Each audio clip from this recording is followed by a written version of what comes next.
क्या वो यूं ही मैसेज है क्योंकि ट्रम्प कुछ भी बोलते हैं, ट्रम्प कुछ भी कहते हैं? या फिर देखिए, चूंकि अमेरिकी कभी-कभी ना राष्ट्रपति का मैसेज है और उसको गंभीरता से लेना चाहिए, वो गंभीर बात है। डोनाल्ड ट्रंप जिस तरह से बात करते हैं, उसमें हमेशा लोगों को लगता है वो अनप्रेडिक्टेबल है। वो कभी भी कुछ भी, कहीं भी, कैसे भी बोल देते हैं। तो लोग उनको ये समझ नहीं पाते कि वो सच क्या बोल रहे हैं, सही क्या बोल रहे हैं और गलत क्या बोल रहे हैं और कब क्या करेंगे, कुछ समझ में नहीं आता। कि अगर अमेरिका न्यूक्लियर ऑप्शन के बारे में सोच रहा है, तो उसके जो अपने साथी हैं, नाटो वाले, वो कहाँ पे खड़े हैं?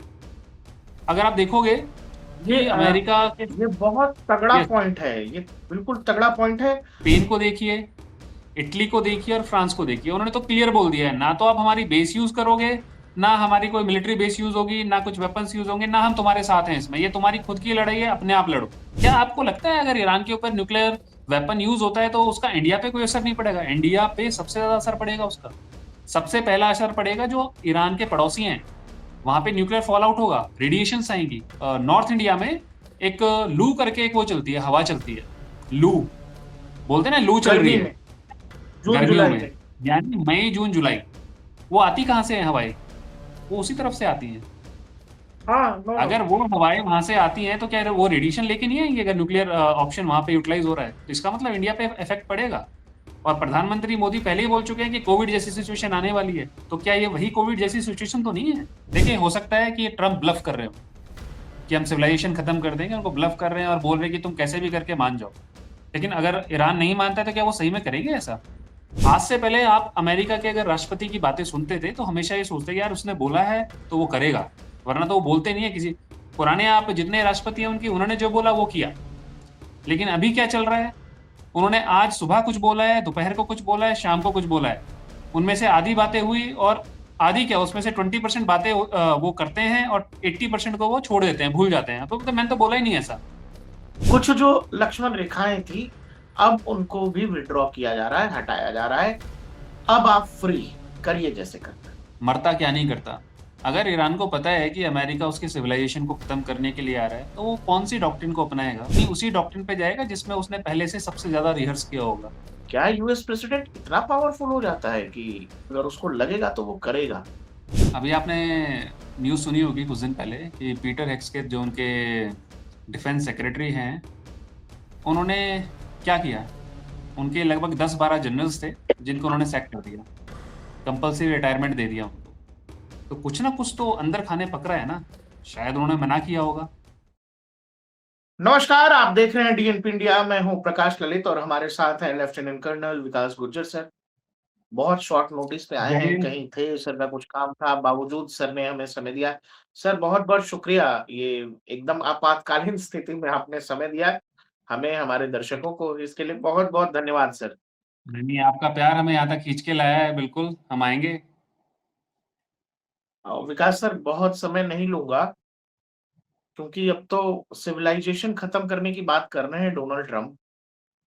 मुझे बिल्कुल, लगता है बिल्कुल। कि कोई भी व्यूअर, कोई भी दर्शक ये मुझसे सुनने, मेरा एक्सप्लेनेशन जानने, मेरे विचार जानने से बेहतर है कि वो आपको सुने। सर वो जो मैसेज है, क्या वो यूं ही मैसेज है क्योंकि ट्रम्प कुछ भी बोलते हैं, ट्रम्प कुछ भी कहते हैं?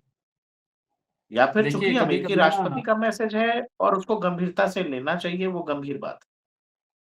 देखिए, कभी-कभी क्या होता है ना, लोग अपनी बातों को इस तरह से रखते हैं कि उसमें आपको डिसेप्शन ज़्यादा दिखता है, रियलिटी ज़्यादा दिखती है, या कभी-कभी रियलिटी कम दिखती है। और डोनाल्ड ट्रम्प जिस तरह से बात करते हैं, उसमें हमेशा लोगों को लगता है वो अनप्रेडिक्टेबल है। वो कभी भी, कुछ भी, कहीं भी, कैसे भी बोल देते हैं। तो लोग उनको ये समझ नहीं पाते कि वो सच क्या बोल रहे हैं, सही क्या बोल रहे हैं और गलत क्या बोल रहे हैं और कब क्या करेंगे, कुछ समझ में नहीं आता। ये आप जब से उनका ये दूसरा टेन्योर शुरू हुआ है, तब से आप देख सकते हैं इन चीज़ों को। और दोबारा से मैं अभी जो इन्होंने बोला है कि सिविलाइज़ेशन खत्म कर देंगे। सिविलाइज़ेशन खत्म करने का सिर्फ़ एक ही मैं मानता हूँ, एक ही चीज़ हो सकती है। ये मेरा पर्सनल व्यू है इस चीज़ में, कि अगर उन्होंने न्यूक्लियर वेपन यूज़ करने की ठानी है, तो सिविलाइज़ेशन तो तभी खत्म हो सकती है, उससे पहले कभी कोई सिविलाइज़ेशन खत्म होती नहीं है।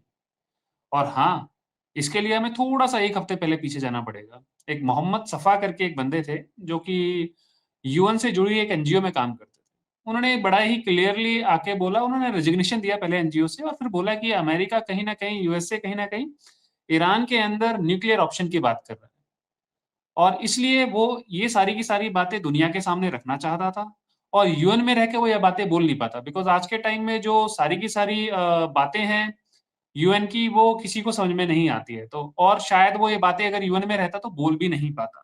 इसलिए वो बाहर आया, उसने अपना रेजिग्नेशन दिया, रिज़ाइन किया वहाँ से, और फिर आके वो बोलता है कि अमेरिका न्यूक्लियर ऑप्शन की तैयारी कर रहा है ईरान के अंदर। और इसी चीज़ के लिए हमें एक और चीज़ सोचनी पड़ेगी कि अगर अमेरिका न्यूक्लियर ऑप्शन के बारे में सोच रहा है, तो उसके जो अपने साथी हैं, नाटो वाले, वो कहाँ पे खड़े हैं? अगर आप देखोगे ये कि अमेरिका के ये बहुत तगड़ा यस, पॉइंट है, ये बिल्कुल तगड़ा पॉइंट है, क्योंकि जब से ये सिचुएशन एस्केलेट हुआ, नाटो एकदम से बाहर है, जबकि कसम तो ये है ना कि तुमको एक किसी को मारेगा तो सब आएँगे बिल्कुल, बिल्कुल।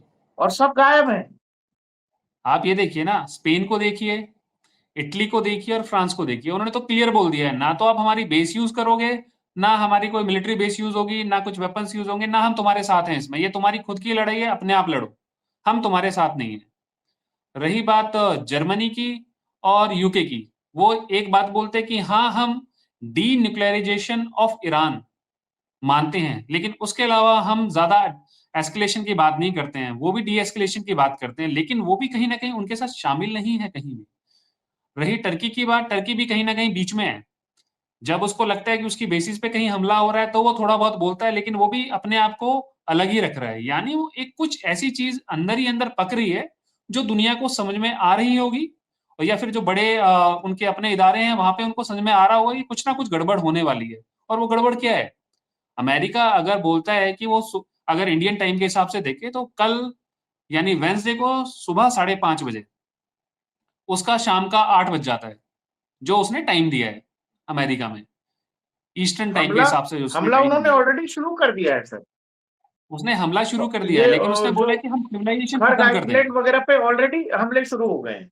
बिल्कुल, उसने ये बोला कि हम सिविलाइजेशन खत्म कर देंगे। हो सकता है जब कल हम सुबह उठे तो शायद हो सकता है कि हमें सुनने को मिल जाए कि अमेरिका ने जो बोला था वो कर दिया। बिकॉज़ अब उनके पास कोई चारा नहीं बचा सर है। सर विकास सर, मतलब कोई चीज़ जब तक होती नहीं है, तो हमें हुँ, लगता है कि ये कैसे होगा, ये नहीं हो सकता है। लेकिन जब कोई चीज़ हो जाए, तो फिर हुँ, सिवाय इसके कि अरे! हो गया, इसके दुनिया के हो पास गया। क्या चारा है? दर्शकों, एक चीज़ समझिएगा, जो विकास सर कह रहे हैं बेहद गंभीर बात है। हम लोगों ने जब बात की तो भी सर मेरे से कह रहे थे कि प्रकाश जी, हो सकता है आप अगली सुबह जगेंगे और ईरान न्यूक हो गया होगा।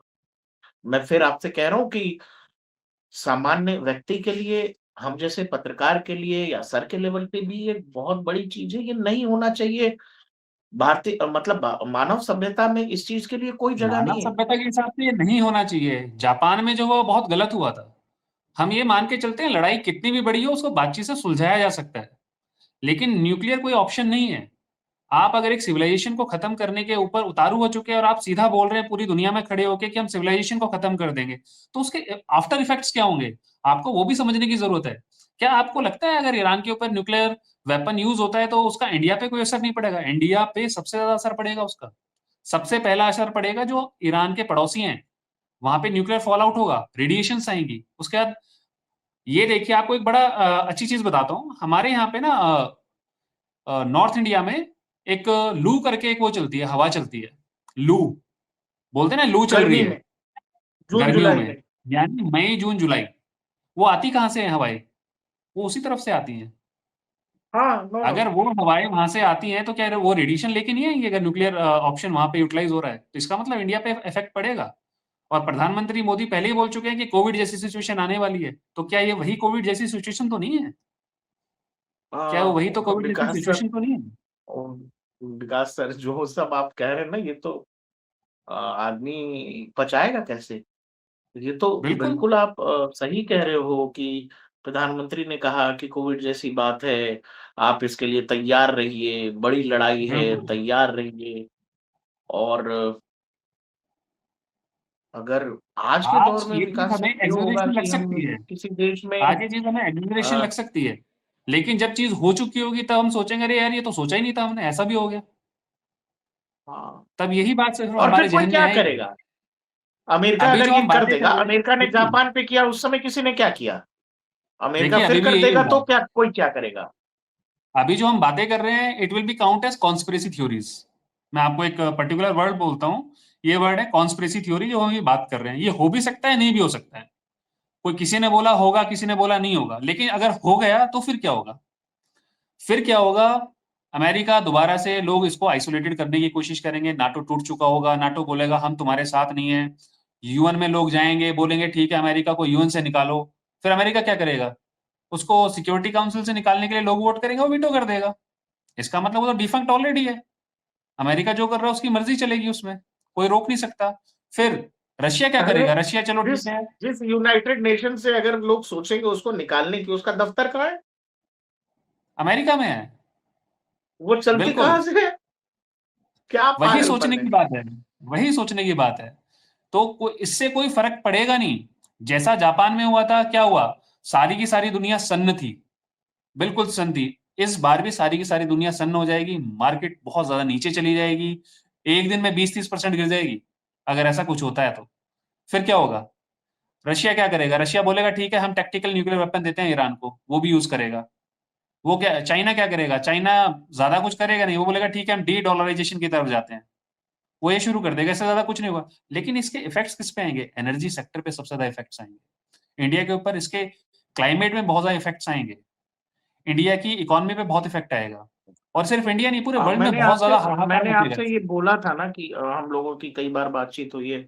मैंने आपसे बातचीत करते हुए मैंने कहा था कि सर जब तक हम लोग इतिहास की क्लासेस में ये पढ़ते थे, हमारे एक सर थे वो आया करते थे, कहते थे 370 कभी हट नहीं सकता। 370 हो ही नहीं सकता। कोई ऐसी गवर्नमेंट जिसके पास 2/3 बहुमत होगा वो सरकार कर सकती हुँ, है। एक सरकार आती है, वो सरकार 370 कर देती है। हम लोग जब इतिहास पढ़ रहे थे उसी दौरान हमें बताया गया कि परमाणु बम होता है। वो ऐसा होता है कि पूरी की पूरी मतलब निशान मानव सिटीज़ खत्म हो सभ्यता के जाती हैं, निशान शहर के मिटा शहर देती खत्म है। हो जाते हैं। बिल्कुल। वो सब कुछ बर्बाद कर देती है। कब हुआ था तो जी ये द्वितीय विश्व युद्ध में हुआ था।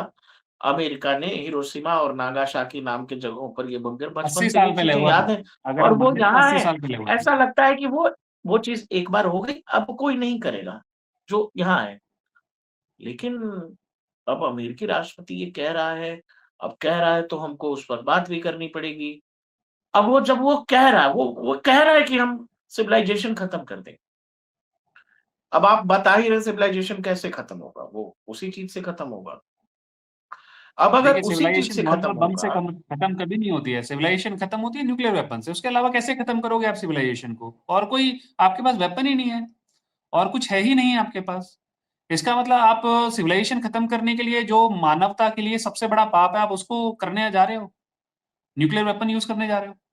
अगर कर रहे हो तो, क्योंकि सिविलाइज़ेशन खत्म ऐसे नहीं होती है। एक इतनी पुरानी सभ्यता है जिसको आप खत्म करने पे उतारू हो, सिर्फ़ अपनी मर्ज़ी के लिए और अपने फ़ायदे के लिए, ये गलत है एक्चुअल में। ऐसा नहीं होना चाहिए। दर्शकों कहते हैं ना कि हर सदी में कोई महामारी आती है। एक ज़माने में कभी किसी सदी में प्लेग आया करता था। हम लोगों ने बंगाल में अकाल सुना है और आज के दौर में 21वीं सदी में दुनिया ने कोविड देखा। कोविड जैसी तबाही जब आप सोचते हैं तो आपको लगता है अरे! ये कोविड हम झेल गए, हमने देख लिया, हमारे सामने हो गया ये। बहुत सारी चीज़ें हमने ऐसी हैं जो नहीं देखी हैं, जो हमने केवल सुना है। उसमें एक हिस्सा आता है न्यूक्लियर वॉर, जहाँ रेडिएशन, ये पूरी कहानी, जहाँ सालों-साल आने वाली सदियों तक आज भी हिरोशिमा, नागासाकी में लोग अपंग पैदा होते हैं। उस हमले का प्रभाव आज तक है। विकास सर, आप जो कह रहे हैं और वो जो इंग्लिश में कहते हैं वर्ड्स की कनेक्ट द डॉट्स, मैं 99% कहता हूँ कि ऐसा नहीं होगा, नहीं करेंगे ट्रम्प। मैं लेकिन भी यही मानता हूँ। 1% भी अगर 1% भी 1% का वो 100वां हिस्सा भी मैं मानूँ कि ट्रम्प जो कह रहे हैं, उस बात में तनिक भी सच्चाई है, तो फिर तो वही बात है जो हम कर रहे हैं। बिल्कुल। और वो भी बात बिल्कुल ठीक है दर्शकों, आपको ये लग सकता है कि हम चीज़ों को शायद अलग तरीके से या बढ़ा-चढ़ा कर बात कर रहे हैं, लेकिन आप मुझे एक चीज़ बताइए, एक राष्ट्रपति जो सुपर पावर देश का है, वो लिख रहा है कि हम सिविलाइज़ेशन खत्म कर देंगे और आप सो के उठे, तो जैसा विकास सर कह रहे हैं कि आपको पता लगा जी न्यूक्लियर गिर गया ईरान में, तो फिर क्या आप बात करेंगे कि नहीं करेंगे? आपका रिएक्शन क्या होगा? अरे ये तो हो गया। और एक और चीज़ होती है, जो चीज़ जब तक नहीं हुई होती उसकी बड़ी लोग बातचीत करते हैं और उस पर बहुत रोना-धोना, गाना-बजाना सब होता है। कोई चीज़ हो गई, तो फिर तो लोग मैनेज करने चले जाते हैं कि अरे-अरे ठीक है अब कर दिया, अब नहीं करेगा। यही है।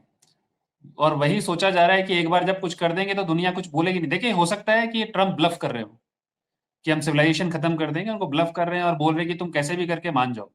लेकिन अगर ईरान नहीं मानता है तो क्या वो सही में करेंगे ऐसा? अगर करते हैं तो इसके नुकसान बहुत सारे हैं और पूरी दुनिया को झेलने पड़ेंगे नुकसान वो।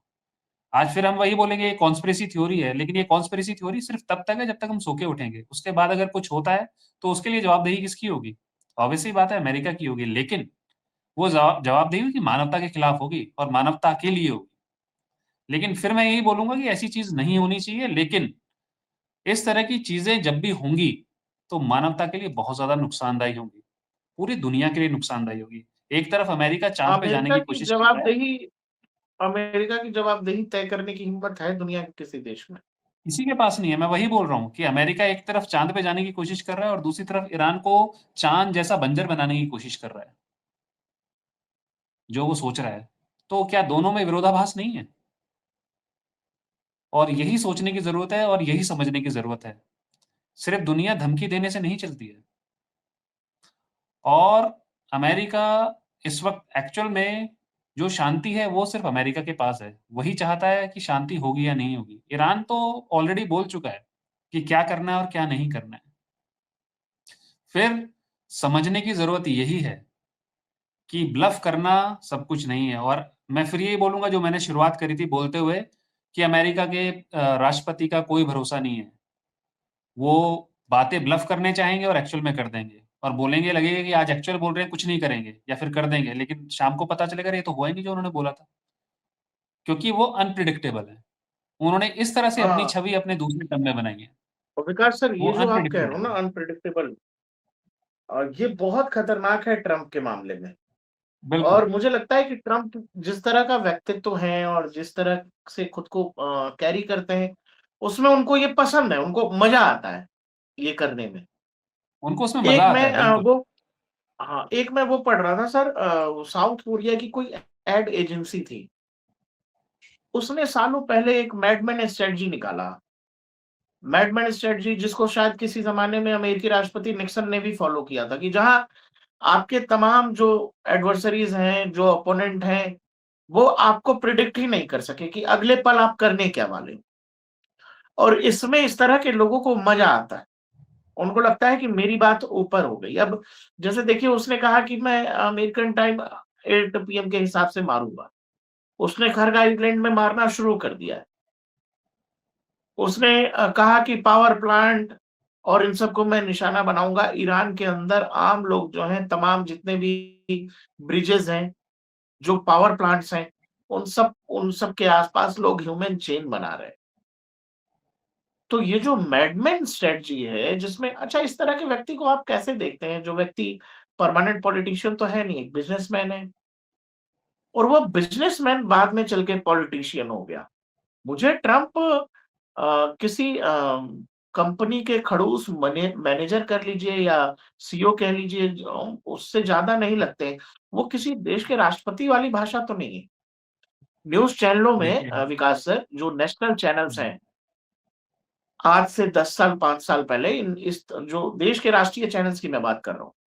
इन राष्ट्रीय चैनल्स में हम लोगों ने ऐसे संपादकों को देखा है, एडिटर्स को जो जिनको बड़ा मज़ा आता था कि वो शाम में कुछ कह गए, दिन में कुछ कह गए, दोपहर में कुछ कह गए। आप एक तरह के डिल्यूज़न में रहिए कि अरे क्या कह के चले गए और अगले दिन आ रहे बिल्कुल, हैं तो कोई और नई बात आ रही है।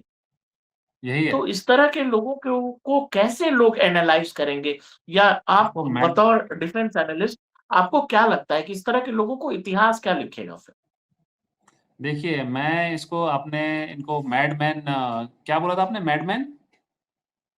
Madman strategy. मैं इसको मैडमैन स्ट्रैटेजी नहीं बोलता हूँ, मैं इसको बोल रहा हूँ मैडमैन सिंड्रोम एक्चुअल में, जो इनको है। ये इस तरह की हरकतें कर रहे हैं कि इनको कोई प्रेडिक्ट नहीं करेगा। लेकिन एक्चुअल में इस तरह की चीज़ों से ये अपनी छवि खराब कर रहे हैं या नहीं कर रहे हैं वो मेरे को समझ में नहीं आता है।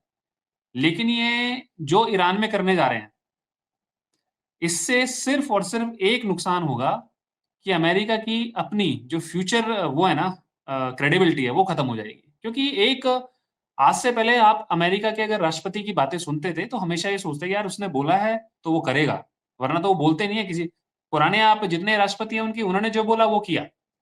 लेकिन अभी क्या चल रहा है? उन्होंने आज सुबह कुछ बोला है, दोपहर को कुछ बोला है, शाम को कुछ बोला है। उनमें से आधी बातें हुई और आधी क्या उसमें से 20% बातें वो करते हैं और 80% को वो छोड़ देते हैं, भूल जाते हैं। तो बोलते हैं मैंने तो बोला ही नहीं ऐसा। तो उसमें कहीं न कहीं उनकी क्रेडिबिलिटी के ऊपर तो फ़र्क पड़ेगा ना। शाम को वो बोलते हैं कि आज हमारा मैंने अपना ट्रेड जो भी समझौता है वो कर लिया और सुबह जाके फिर बोलते हैं कि नहीं ऐसा तो कुछ हुआ ही नहीं। मैंने ऐसा नहीं बोला था, मेरा तो बोलने का मतलब ये था। तो आप उसपे कहाँ आप उसको सोचोगे? और जब से ये युद्ध चला है तो आपने देखा होगा कि अमेरिका ने ट्रम्प रोज़ आते हैं मीडिया में, कुछ ना कुछ बातें बोलते हैं। लेकिन वो जो भी बातें बोलते हैं, वो सारी की सारी देखिए क्या होता है, जब भी आप कहीं पे अटैक करने जाएँगे तो आप अपने एनिमी को ये नहीं बताएँगे आप कहाँ पे अटैक कर रहे हैं और कब अटैक करेंगे। आपको सरप्राइज़ रखना है ना, तो अमेरिका अपनी सरप्राइज़ कैसे रखेगा? सरप्राइज़ कि वो बातें कुछ बोलेगा और काम दूसरा करेगा। या फिर 10 बातें उसने बोली उसमें से 2 ही बातें करी, 8 बातें उसने कुछ करी ही नहीं। या फिर उसने बोला कि ठीक है मैं वहाँ पे इस आइलैंड पे अटैक करूँगा या फिर मैं इसकी सिविलाइज़ेशन को खत्म कर दूँगा या मैं शाम को 8 बजे अटैक करूँगा, सुबह साढ़े 5 बजे अटैक करूँगा, उसने करा ही कुछ और। एक तरह से सिर्फ़ और सिर्फ़ अनप्रेडिक्टेबल बने रहना है। जब तक आप वॉर में अनप्रेडिक्टेबल रहोगे, आपका एनिमी आपको समझ नहीं पाएगा। अगर आपका एनिमी आपको समझ नहीं पा रहा है, तो आप लड़ाई में कहीं न कहीं मॉरल विक्ट्री में तो हो। और अमेरिका वही कोशिश कर रहा है कि वो दुनिया को ये अपनी चीज़ें दिखाता रहे कि हाँ, उनकी मॉरल विक्ट्री है, लेकिन मॉरल विक्ट्री ही है। अगर टैक्टिकल तरीके से आप देखोगे तो ईरान बहुत ज़्यादा आगे उसका रीज़न कि स्ट्रेट ऑफ हॉर्मज़ को जब से उसने बंद किया है, तो पूरी की पूरी जो वर्ल्ड की इकोनॉमी है, वो कहीं न कहीं प्रेशर में आई है। और उसी इकोनॉमी के प्रेशर की वजह से अमेरिका भी कहीं न कहीं प्रेशर में आया है। और तभी उसने बातें बोलनी शुरू करी है कि वो सिविलाइज़ेशन को खत्म कर देंगे। इसका मतलब प्रेशर बहुत ज़्यादा है। तो लेवरेज किसके पास है इस वक़्त? इस वक़्त अगर लेवरेज है तो वो है ईरान के पास। लेकिन टर्म और कंडीशन कौन डिसाइड कर रहा है? अमेरिका। तो उसकी टर्म और कंडीशन को मानेगा कौन? कोई नहीं मानेगा। वो कितनी बार बोल दे कि मैं सिविलाइज़ेशन को खत्म करूँगा, तुम मेरी बात मान लो। अभी 2 दिन पहले की बात है, परसों की बात है जो ईरान ने बोला था उसने बोला कि आप स्ट्रेट ऑफ हॉर्मज़ को खोल दो, वरना तो हम आपके जो जितने भी अ, मेजर जो सिविल एसेट है, उन पे हम अटैक करेंगे। तो ईरान ने क्या हाँ, बोला? पावर प्लांट बड़े प्यार से बिज़नेस बोला खत्म कि कर भाई देना है। हमारी चाबी गुम हो गई। ये बोल रहे हैं कि हमारी चाबी गुम हो गई है। समुद्र में जाके जाओ ढूँढ लो। इसका मतलब क्या है? अरे तुम कुछ भी कर लो, हम कुछ नहीं करेंगे। हमें पता है तुम्हारी गर्दन कहाँ पकड़नी है। तो वही चल रहा है अभी ये सारा का सारा और यहीं पे एक बात आके खत्म होती है कि हम तुम्हारा सिविलाइज़ेशन को खत्म कर देंगे, स्ट्रेट ऑफ हॉर्मज़ को खोल दो। अब देखते हैं कल क्या होता है, पता चलेगा कि कौन क्या करता है। ईरान ने ये कहा है कि ट्रम्प जो करने जा रहे हैं, अगर वो होता है, तो फिर हमारे जो पड़ोसी देश हैं, यानी पूरा का पूरा मिडल ईस्ट जो है, वो अंधेरे में चला जाएगा। केवल हम अंधेरे में नहीं रहेंगे, पूरा मिडल ईस्ट अंधेरे में रहेगा। देखिए, और अंधेरे में आईआरजीसी ने ये कहा है सर खामनेई ने मरने से पहले आईआरजीसी के 31 अलग-अलग वो कर दिए थे और सब में इस तरह की व्यवस्था दे दी गई बताया जाता है कि जब आपको ये लगे कि देश का कम्युनिकेशन सिस्टम खत्म हो गया, आपको ऑर्डर देने वाला कोई नहीं है, आपको जो समझ आता है अपनी समझ से कर दो। वो इंडिपेंडेंटली ऑपरेट करना शुरू कर देंगे। बिल्कुल, ये है। हाँ, ईरान उनकी डॉक्ट्रिन ईरान ये होती है वो। कह रहा है कि हम हर तरह के रिस्ट्रिक्शंस जो हमारी डिफेंस फोर्सेस को अब तक हम रोक रहे थे, कुछ जो लक्ष्मण रेखाएँ थी, अब उनको भी विथड्रॉ किया जा रहा है, हटाया जा रहा है। अब आप फ्री करिए जैसे करना देखिए प्रकाश जी क्या होता है ना, मरता क्या नहीं करता। अगर ईरान को पता है कि अमेरिका उसकी सिविलाइज़ेशन को ख़त्म करने के लिए आ रहा है, तो वो कौन-सी डॉक्ट्रिन को अपनाएगा? बिल्कुल सोचने की बात है कि वो अपनी उसी डॉक्ट्रिन पे जाएगा जिसमें उसने पहले से सबसे ज़्यादा रिहर्स किया होगा। और उसने उस पे बातें की है कि जब उसके एक्जिस्टेंशियल क्राइसिस आएगा, तो वो अपनी जितनी भी जो सेना के पार्ट है आईआरजीसी के, उन सबको खुला छोड़ देगा और उनको बोलेगा जो आपको जहाँ मारना है, जिसको मारना है मारो। आपको खुली छूट है मेरी तरफ से। तो वो उनको खुली छूट देगा बिल्कुल। और अगर उनके जो एनर्जी सेक्टर है, अगर उसके ऊपर आप अटैक करोगे, उसकी इलेक्ट्रिकल सप्लाई के ऊपर आप अटैक करोगे, तो वो क्या करेगा? अमेरिका तक तो वो पहुँच नहीं पाएगा। तो आस-पास जितने भी देश हैं मिडल ईस्ट में, तो वो उनके ऊपर ही वहाँ पे अटैक करेगा ना। वहीं पे वो उनकी जितनी भी जो एनर्जी एनर्जी यूनिट्स हैं, उनको तबाह करेगा। अगर उसके साथ टिट फॉर टैट, अगर उसके साथ वो हो रहा है, तो वो वही करेगा। क्योंकि सारे के सारे कहीं न कहीं मिडल ईस्ट में कंट्रीज़ ज़्यादातर अमेरिका के साथ हैं और दिखती हैं अमेरिका के साथ। तो इसलिए आईआरजीसी अभी और भी ज़्यादा खुला खिलेगा।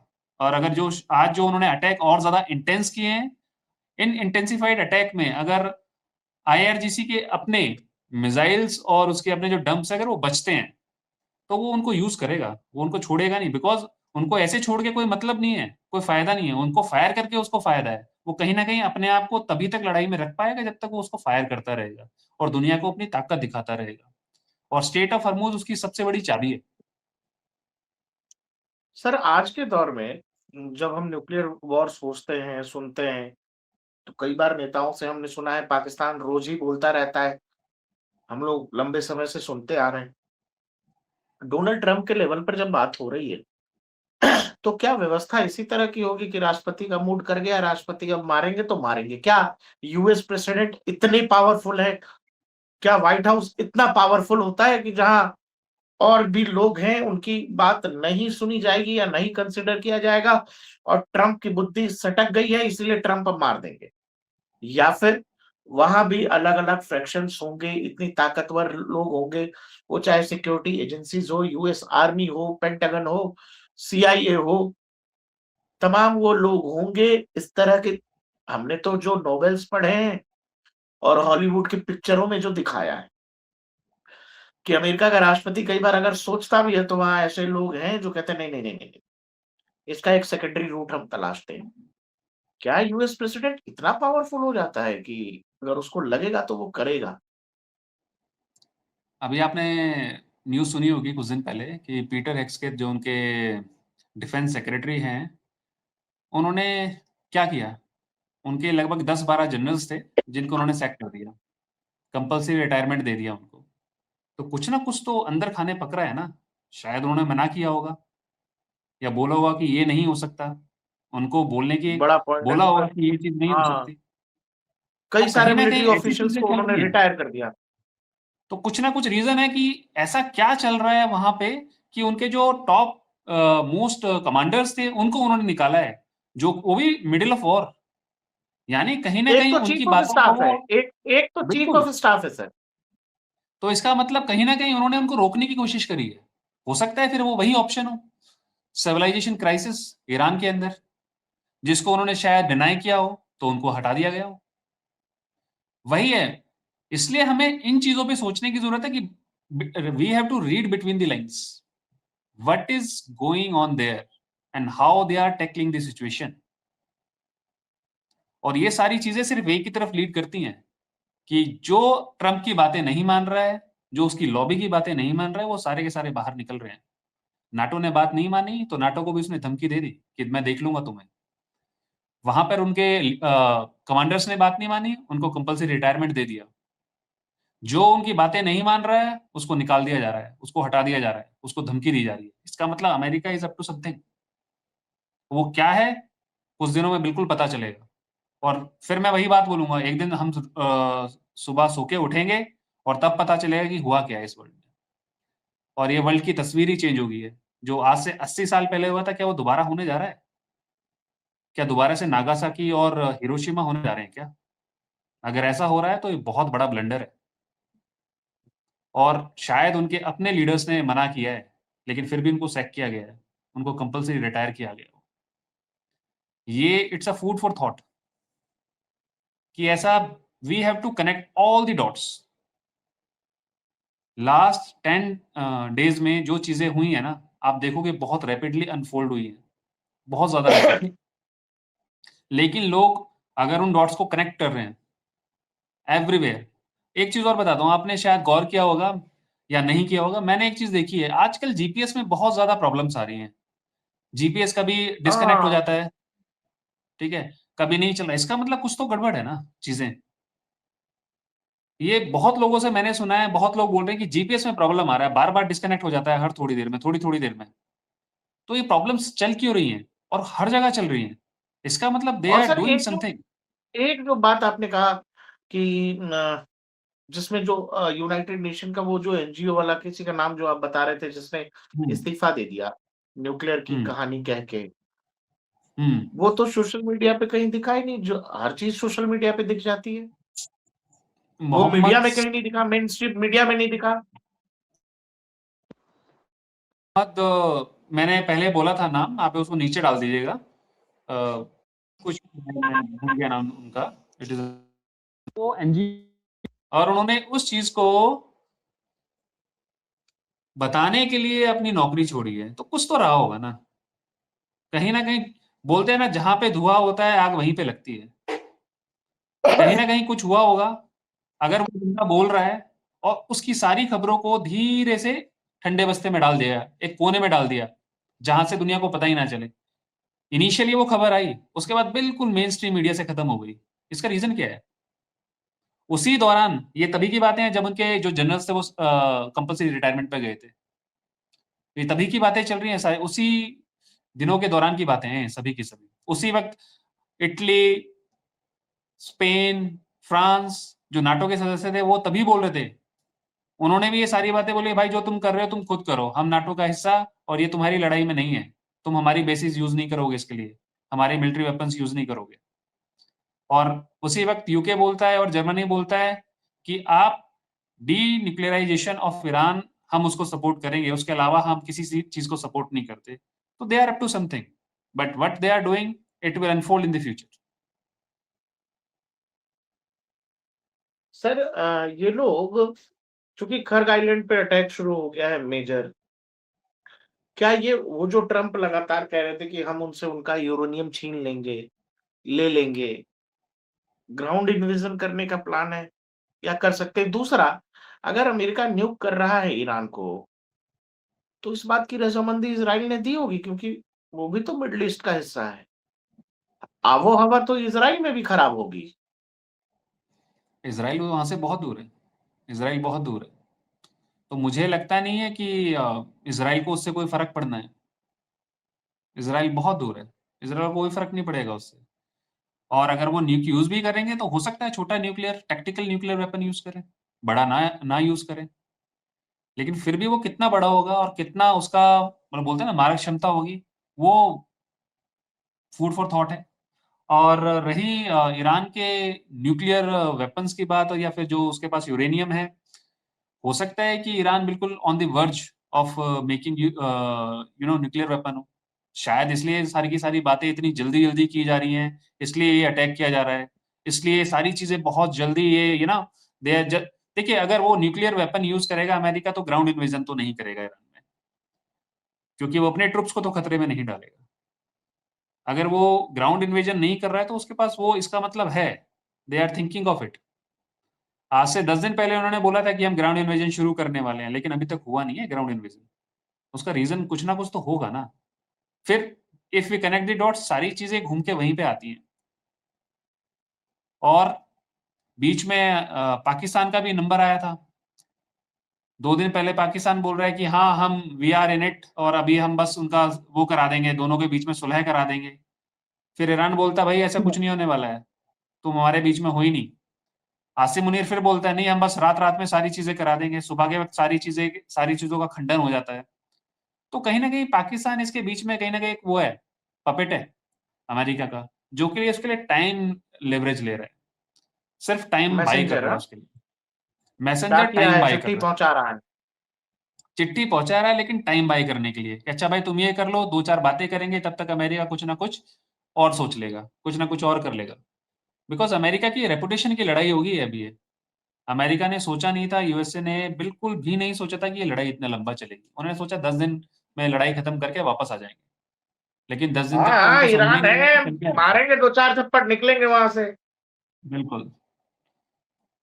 ये कहानी इतनी लंबी चलेगी नहीं सोचा था। विकास सर बहुत-बहुत शुक्रिया हमारे साथ जुड़ने के लिए और जो थॉट्स आपने दर्शकों के बीच रखे हैं, जो विचार आपने रखे हैं, मुझे लगता है वो बेहद गंभीर है। दूसरा क्या है कि चीज़ों को जो जैसा है उसको वैसे पढ़ने की कोशिश हम लोगों ने की है दर्शकों। सर ने आपको बताया ये पूरी कहानी। ट्रम्प जो कह रहे हैं वो वही है जो विकास सर आपको बता रहे हैं। कई बार कोई चीज़ जो हम लोगों ने बीच में भी कहा कि जब तक नहीं हुई है, नहीं हुई है। कोई चीज़ हो जाएगी तो फिर आपका क्या रिएक्शन होगा? हम आप यहाँ बैठ के क्या कर लेंगे या दुनिया के जो और भी अघोषित सुपर पावर्स हैं, वो क्या कर लेंगे? उन्होंने जापान पे क्या कर लिया था? देखते बिल्कुल। रहिए डीएनपी इंडिया, हर खबर भरोसे के साथ। सर बहुत-बहुत शुक्रिया। जय थैंक यू हिंद, सर। जय हिंद। और जय दर्शकों हिंद मेरा सर। आपसे एक निवेदन है कि मेरा एक अपना एक्स हैंडल है और मेरा अपना यूट्यूब चैनल है, बूट्स एंड बॉर्डर्स। उसको लाइक और सब्सक्राइब पक्का कीजिएगा। जय हिंद, जय भारत।